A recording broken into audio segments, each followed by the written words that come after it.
হাদিস ইন্না মান আহমালু বিন্নিয়াত, কাজের ফলাফল হয় নিয়ত অনুযায়ী। বুখারী ও মুসলিম। 2 নম্বর হাদিস, এক মুসলমান আরেক মুসলমানের 5টি দাবি। 1 নম্বর সালামের জবাব দেয়া, 2 নম্বর রোগী দেখাশোনা করা, 3 নম্বর জানাজার পেছন দিয়ে যাওয়া, 4 নম্বর দাওয়াত গ্রহণ করা, 5 নম্বর ইয়া হামুকুল্লাহ বলে হাঁচির জবাব দেয়া। 3 নম্বর হাদিস, লায়াত কুলু জান্নাত তাকুন, পরনিন্দাকারী বেহেশতে দাখিল হতে পারবে না। বুখারী ও মুসলিম। 4 নম্বর হাদিস, লা ইয়ারহামুল্লাহু ওয়া লা ইয়ারহামুন নাস, যে মানুষের প্রতি দয়া করে না আল্লাহ তার প্রতি দয়া করে না। বুখারী ও মুসলিম।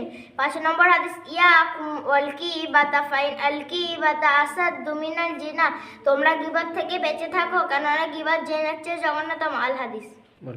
6 নম্বর হাদিস, লায়াত কুলু জান্নাত তাকুন, আত্মীয়তার বন্ধন ছিন্নকারী বেহেশতে দাখিল হতে পারবে না। বুখারী ও মুসলিম। 7 নম্বর হাদিস, আল